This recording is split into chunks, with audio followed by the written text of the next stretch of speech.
This is Maarte. Not quite a podcast, more like voice memos you weren't supposed to hear.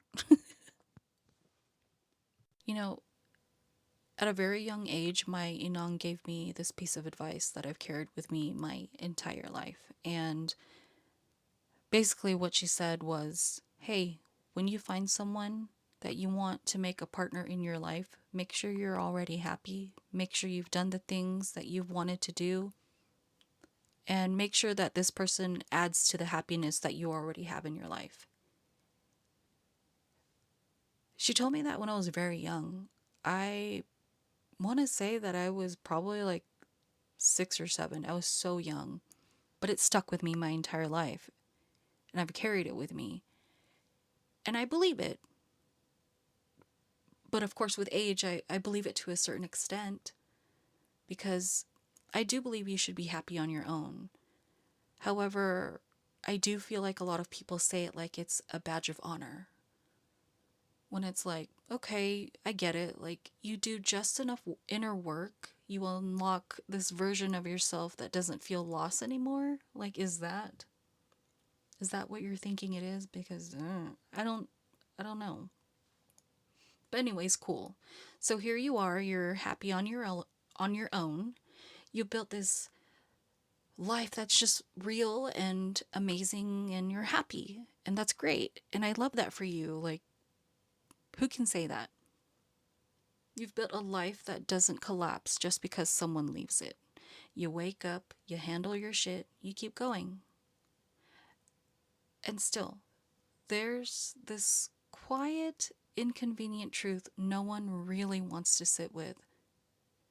And that's being okay alone does not make you immune to missing someone. Do you hear me? Being okay alone does not make you immune to missing someone. All it means is you don't fall apart publicly.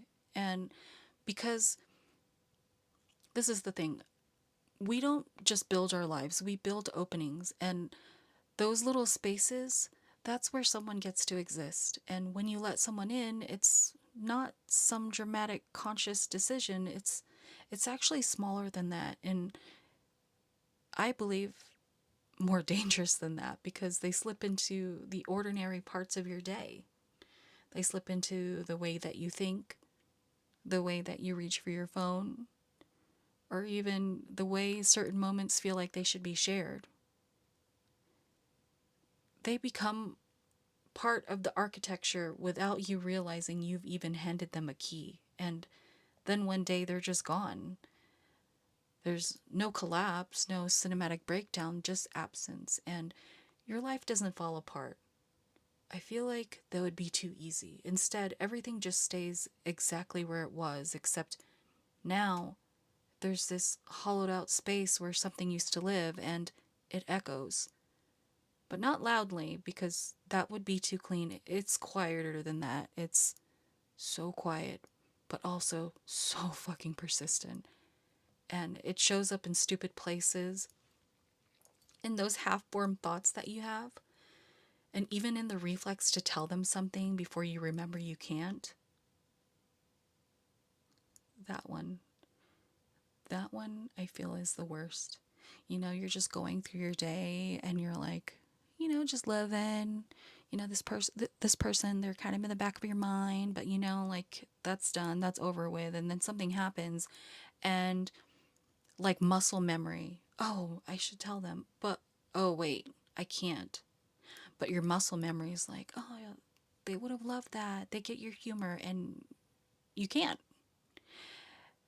And this is where the whole be happy on your own thing starts to feel a little incomplete because you can be whole and still feel the shape of someone missing.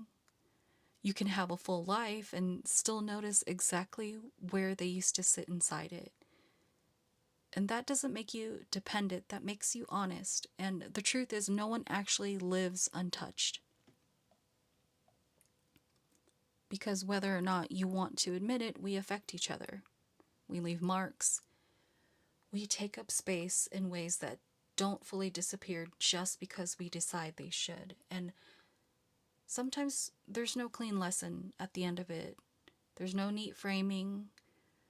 There's no everything happens for a reason bow to tie it up in. Sometimes it's just